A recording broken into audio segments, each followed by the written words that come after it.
It began with fire. Flames ripping through the small white church on the edge of town, the place where everyone had been baptized, married, or buried. At 3:12 a.m., neighbors woke to the sound of crackling wood and the sharp pop of glass exploding. Within minutes, the sky turned orange. Sirens screamed down the quiet streets, and by the time the firefighters arrived, the steeple had already collapsed. People gathered in their pajamas on the sidewalks, clutching each other as they watched the heart of their community turn to ash. The congregation cried openly, some screaming prayers into the night, others whispering in shock. The smoke carried the smell of burning hymnals, old wood pews, and memories that could never be rebuilt. By dawn, nothing was left but a black skeleton of walls, twisted metal, and ash. A cross that once stood at the altar had melted into the floor. The fire chief told reporters that it was the worst blaze the town had ever seen. And in the crowd, standing with his hands folded and his eyes wet with tears, was the pastor's only son, Daniel. He looked broken. His father, Pastor Samuel, stood beside him, his hand resting on Daniel's shoulder as if to steady him. The congregation whispered that it was a tragedy beyond comprehension. This was God's house, destroyed in a single night. And then came the cruelest blow. Inside the rubble, investigators found 3 bodies. They were church members who had stayed late after choir practice, tidying the sanctuary, never realizing they were locking themselves in a tomb. Their names spread fast, people everyone knew, neighbors who had sung at weddings and baked casseroles for funerals. Their families collapsed when the news hit. The town went into mourning. What no one knew, what no one could even imagine, was that the one crying the hardest, the one vowing to help rebuild, was the same person who had set the fire. Daniel had stood in the shadows that night, a can of gasoline in his hand, and watched the church he grew up in ignite like kindling. He watched the flames rise higher than the steeple and felt something inside him twist with both horror and exhilaration.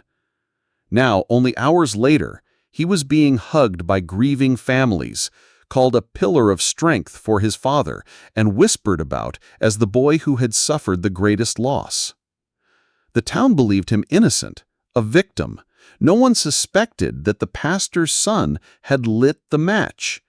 And no one could predict how much darker his story would become. Daniel was 23 years old, tall and handsome in the way small towns praise too quickly. He grew up in the shadow of his father's pulpit, the son of a man everyone trusted. Pastor Samuel was more than just a preacher. He was counselor, mediator, and the voice of authority in a place where church was the center of everything. From childhood, Daniel was expected to follow the same path. He was praised for his prayers in Sunday school, applauded when he sang hymns in a clear tenor voice, and celebrated when he announced he'd study theology. Everyone said he was destined to inherit his father's ministry. He smiled when they said it, but deep down he felt trapped. He hated being watched. Every move he made was scrutinized. His friends, his grades, the girls he dated, even the way he dressed. In private, he began to rebel, drinking alone, sneaking cigarettes behind the church, disappearing for nights on a time. But every Sunday morning he put on a clean shirt and sat in the front pew beside his parents, playing the role of the dutiful son. His mother, Margaret, noticed the changes. She saw the anger in his eyes, the way he clenched his jaw whenever his father mentioned the future. She tried to reach him, but Daniel would shut the door on her, blasting music to drown out her gentle voice. Pastor Samuel, busy with sermons and counseling, saw only what he wanted, his son as the perfect heir. Underneath, Daniel was boiling with resentment. He whispered to friends in late-night drunken rants that he wanted freedom, that the church felt like a prison built of stained glass. He complained that his father cared more about the congregation than his own family. But no one took him seriously. In a town where Pastor Samuel was a saint, Daniel's complaints sounded like petty jealousy. Then came the debts. Daniel had dropped out of seminary after 2 semesters, burning through tuition money and refusing to go back. He drifted through jobs: bartender, mechanic's assistant, delivery driver, never staying long enough to build something stable. He borrowed from friends, maxed out credit cards, and lied to his parents about bills he couldn't pay. What no one outside the family knew was that Daniel had a taste for gambling. Online poker at first, then weekend trips to casinos 3 towns over. He told himself he was smart enough to win big, but every spin of the wheel only dragged him deeper. By the time the fire consumed the church, Daniel owed tens of thousands of dollars to people who didn't forgive debts. The congregation only saw a young man grieving with his father. They didn't see the late-night calls from creditors, the threats slipped into his mailbox, the panic that kept him awake long after everyone else in the house was asleep. And they didn't see the plan that had begun to form in his mind. A plan so reckless, so destructive, it would shatter not only the church, but the faith of everyone who believed in it. Daniel wasn't thinking about God anymore. He was thinking about escape. The investigation into the fire started immediately. Fire marshals combed through the rubble, taking photographs of the charred beams and blackened floorboards. At first, the town assumed it was an accident. Old wiring, maybe a candle left burning after choir practice. But behind closed doors, the investigators whispered that the burn patterns didn't look right. The fire had started in multiple places at once. Still, no one suspected Daniel. He was the grieving son of the pastor, always present at the vigils, always offering to pray with the families of the dead.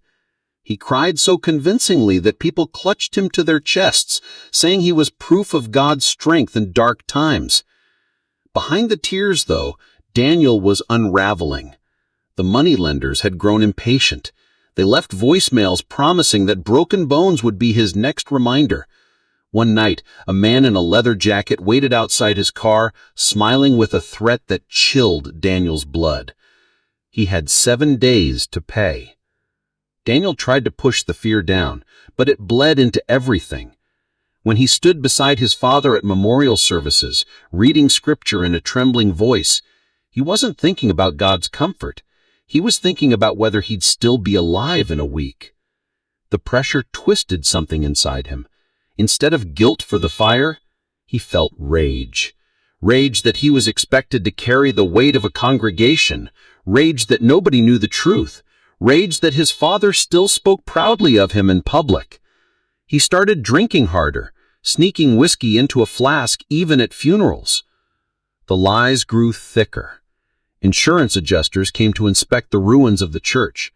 Pastor Samuel, devastated but hopeful, filed claims that might help rebuild.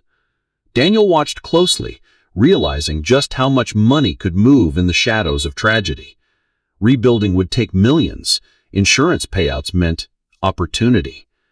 But he also knew there were cracks forming in the perfect picture he had painted. Investigators began asking subtle questions about who had been near the church that night. A neighbor mentioned seeing Daniel's car parked a block away. Another whispered about his late-night disappearances. They weren't accusations, just fragments of gossip. But gossip spreads fast. And then there was his mother. Margaret stared at her son longer each day, noticing the way his hands shook, the hollow look in his eyes. She asked him directly one night after supper, "Daniel, is there something you're not telling us?" He denied it, snapped at her, stormed out of the house. But her suspicion lingered.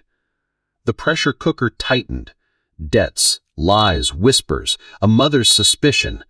Daniel felt the walls closing in, and when his father announced that Daniel would be leading the next Sunday service, filling the pulpit as a symbol of resilience, Daniel didn't refuse.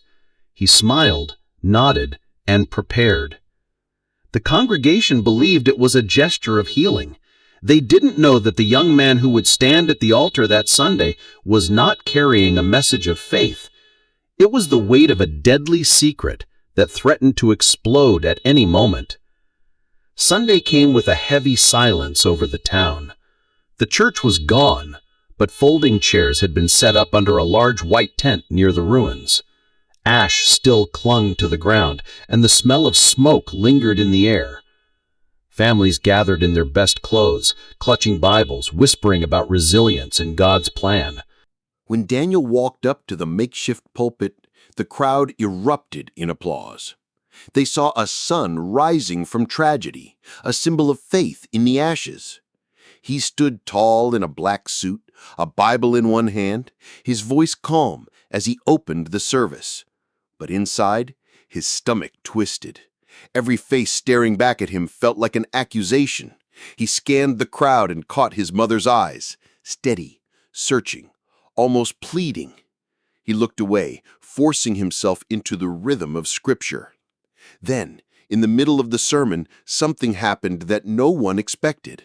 A man stood at the back of the tent, tall, with tattoos creeping out of his collar, eyes fixed on Daniel like a predator. No one else recognized him, but Daniel did. He was one of the debt collectors.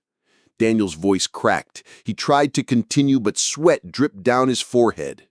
The man smirked, slow and deliberate, and mouthed a single word that only Daniel could see: pay.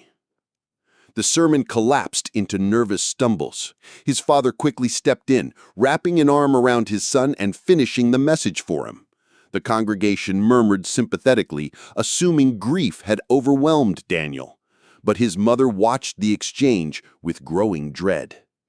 That evening, Margaret cornered Daniel in the kitchen. Her voice trembled, but her words were sharp. "Daniel, look at me. Did you start that fire?" He froze, whiskey still on his breath. For a moment, he considered confessing, but fear of prison and fear of the men waiting to collect their money snapped his mouth shut. He lashed out, yelling that she didn't trust him, that she was cruel for even thinking it. He slammed the door and vanished into the night. But Margaret's suspicion wouldn't die. Quietly, she went to the fire investigators and told them about her son's gambling, his debts, his sudden bursts of rage. She admitted she had no proof, but enough doubt to keep them digging. And dig they did. Within days, investigators confirmed the fire had multiple points of origin. Gasoline residue was found in the rubble. It was arson. The town was shaken. Whispers swirled about who could commit such a crime. Some muttered about outsiders. Others wondered if someone wanted to destroy the church for revenge. But Margaret lay awake at night, her chest tight with fear, wondering if she had handed them the rope they would use to hang her own son. Then came the twist no one expected. A local pawn shop owner called the police after recognizing Daniel's face on the news. He swore Daniel had sold him expensive sound equipment, speakers and microphones from the church's choir room, just days before the fire. Suddenly, suspicion had a name. The grieving son who had preached hope at the funeral services was now the prime suspect in burning down God's house, and his own mother had lit the match of doubt that put investigators on his trail. The arrest happened on a Tuesday morning, just as the town was beginning to settle into a fragile routine. Police cruisers pulled up to the parsonage, lights flashing across the quiet street. Neighbors peeked from behind curtains as officers led Daniel out in handcuffs. His father shouted protests, demanding explanations, while Margaret stood frozen on the porch, her hands trembling. The news spread like wildfire. The pastor's son had been arrested for burning down the church and killing 3 of its members. By noon, reporters were outside the police station, shoving microphones into cameras, hungry for the fall of a family once seen as untouchable. In the interview room, Daniel broke quickly. Faced with the pawn shop receipt, the gasoline traces, and his gambling debts, he tried to lie, then begged, then exploded in rage. Finally, in a voice so low that the detectives had to lean in to hear, he admitted it. He set the fire. He didn't mean for anyone to die, he said. He just wanted money, insurance, a way out. The confession crushed the town. Pastor Samuel collapsed at the pulpit the next Sunday, sobbing into his hands, unable to speak. Margaret disappeared from public view altogether, too ashamed to show her face. Congregation members who had once hugged Daniel now spit his name in disgust. But the trial brought even darker revelations. Prosecutors revealed that Daniel had not only planned the fire, he had planned to preach after it. His idea was to rise from the ashes as a leader, to stand at the pulpit his father once ruled and turn tragedy into power. He believed the congregation would rally behind him, trusting him more than ever while insurance money flowed in to cover the rebuilding. The families of the victims sat in the courtroom, their grief boiling into fury. Mothers shouted at him. Fathers cursed him. Siblings wept so loudly the judge had to call recesses. And through it all, Daniel stared forward, unflinching, as though the whole trial were just another sermon he had to sit through. The most shocking moment came when the prosecution revealed text messages between Daniel and one of his creditors. Days before the fire, Daniel had written, "Don't worry, I'll have the money. Something big is coming. After this, I'll never be broke again." The words landed like bullets in the silent courtroom. Margaret covered her mouth to keep from screaming. Pastor Samuel lowered his head, unable to look at his son. When the verdict came, guilty of arson and triple homicide, the town didn't cheer. They sat in silence, numb, as if they'd been stripped of more than just a building. They had lost faith in the very family that had preached it to them. And as Daniel was led away in shackles, he turned his head just once toward the rows of church members he had betrayed. His lips curled into something halfway between a smile and a sneer, as though he was daring them to remember him not as a criminal, but as the son of the pastor who burned down God's house and then tried to claim the pulpit for himself. The sentencing came on a rainy Thursday. The courthouse was packed, every seat filled with townspeople who had once worshipped alongside Daniel. Reporters lined the back wall, cameras flashing each time the judge entered. Pastor Samuel sat in the front row, his Bible closed on his lap, his face hollow. Beside him, Margaret clutched a tissue in one hand and a rosary in the other, silently weeping. The judge's words were measured, but heavy as stone. Life in prison without the possibility of parole. Daniel barely reacted. No tears, no plea, just a slow exhale as if the weight of the decision was lighter than the burden he had already been carrying. The families of the 3 victims wept openly, some nodding in grim satisfaction, others whispering prayers for justice at last. And afterwards, Pastor Samuel took the stand, not as a witness, but as a grieving father. He apologized to the town, his voice breaking as he begged forgiveness for raising a son who had betrayed them. "My faith has been tested," he said, "but even in this darkness, I must believe God's mercy can reach Daniel's soul." His words were met with silence. No applause, no amen, just silence. Margaret never spoke publicly again. Neighbors said she rarely left the house, curtains always drawn. She refused interviews, refused to attend community events, living like a ghost in the town that once adored their family. The church never rebuilt. The land where it had stood remained an empty lot, blackened earth overgrown with weeds. Some said the ground was cursed, that rebuilding would only invite more tragedy. Others simply couldn't bring themselves to worship under the shadow of what Daniel had done. In prison, Daniel became a strange legend. At first he was treated like any other inmate, but whispers of his crime spread. The preacher's boy who burned his own church. Some inmates mocked him, others admired the audacity. Guards said he carried himself with the same calm presence he once showed in the pews, as if he believed he was still destined to lead, even behind bars. Years later, a journalist interviewed him for a true crime documentary. When asked why he did it, Daniel leaned forward, eyes steady on the camera. "You think it was about money," he said softly. "It wasn't. It was about freedom. I didn't just burn down a building. I burned down the prison they built for me. For one night, I was free." The words sent chills across living rooms when the documentary aired. For the families who had lost loved ones, it reopened wounds they had tried to close.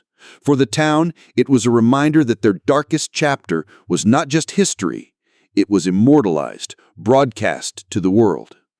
And so the story of Daniel, the pastor's son who burned his own church and preached the funerals of those he killed, lived on as a cautionary tale. A story of faith twisted into betrayal, of a community scarred forever, of a family destroyed from within. And in the end, there was no redemption, no rebuilding, no miracle of healing, only ashes and the memory of a boy who turned his father's house of God into a pyre, and then stood before the town, pretending to mourn what he himself had destroyed.